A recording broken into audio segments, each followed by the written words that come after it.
केंद्रीय गृह मंत्री अमित शाह ने एनआईए द्वारा नई दिल्ली में आयोजित आतंकवाद निरोधी सम्मेलन 2024 के उद्घाटन सत्र में शिरकत की। 2 दिवसीय सम्मेलन में आतंकवाद के खिलाफ जांच में अभियोजन, बदल रहे कानूनी ढांचे, अनुभव और बेस्ट प्रैक्टिसेस को साझा करने के साथ ही उभरती टेक्नोलॉजी से संबंधित चुनौतियों पर भी चर्चा की।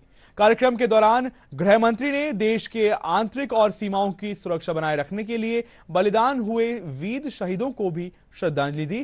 कार्यक्रम को संबोधित करते हुए केंद्रीय गृह मंत्री अमित शाह ने आतंकवाद के खिलाफ जीरो टॉलरेंस की प्रतिबद्धता को दोहराते हुए कहा कि बीते 10 सालों के भीतर भारत ने आतंकवाद के खिलाफ मजबूत इकोसिस्टम बनाया है। गृह मंत्री अमित शाह ने दिल्ली में एनआईए द्वारा आयोजित आतंकवाद विरोधी सम्मेलन 2024 के उद्घाटन सत्र में शामिल हुए। 2 दिनों का यह सम्मेलन आतंकवाद के खिलाफ जांच में अभियोजन और बदल रहे कानूनी ढांचे, अनुभवों और बेस्ट प्रैक्टिसेस को साझा करने, उभरती जो टेक्नोलॉजीज हैं उससे संबंधित चुनौतियों और अवसरों, अंतर्राष्ट्रीय कानूनी सहयोग जैसे विभिन्न महत्वपूर्ण मामलों पर केंद्रित है। कार्यक्रम के दौरान गृह मंत्री ने देश की आंतरिक सुरक्षा और सीमाओं की सुरक्षा बनाए रखने के लिए बलिदान हुए वीरों को श्रद्धांजलि दी। सत्र को संबोधित करते हुए गृह मंत्री ने कहा कि नरेंद्र मोदी के देश का प्रधानमंत्री बनने के 10 साल के भीतर भारत सरकार ने आतंकवाद के खिलाफ ठोस रणनीति अपनाई। आतंकवाद के खिलाफ जीरो टॉलरेंस के उनके नारे को आज भारत ही नहीं बल्कि पूरी दुनिया ने स्वीकार किया है। मोदी जी के देश के प्रधानमंत्री बनने के बाद आतंकवाद के खिलाफ एक ठोस रणनीति लेकर भारत सरकार चली है।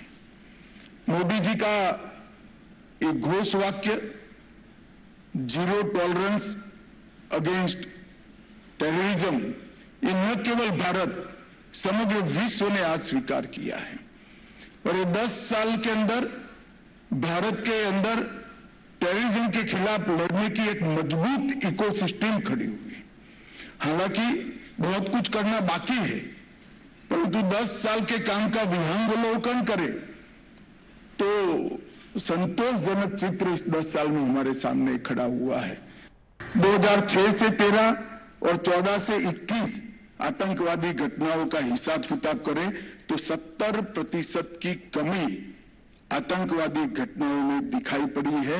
और ये जो 30% भी है, इसमें पुलिस एक्शन को भी, आतंकवादियों के साथ जो मुठभेड़ होती है इसको भी शामिल किया गया है।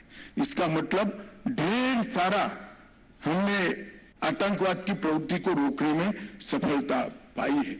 आतंकवादियों की सेल्फ लाइफ में भी कमी आई है, जो पहले 2 साल तक थी, अब कुछ दिनों तक इसको सीमित करने में हम सफल रहे हैं।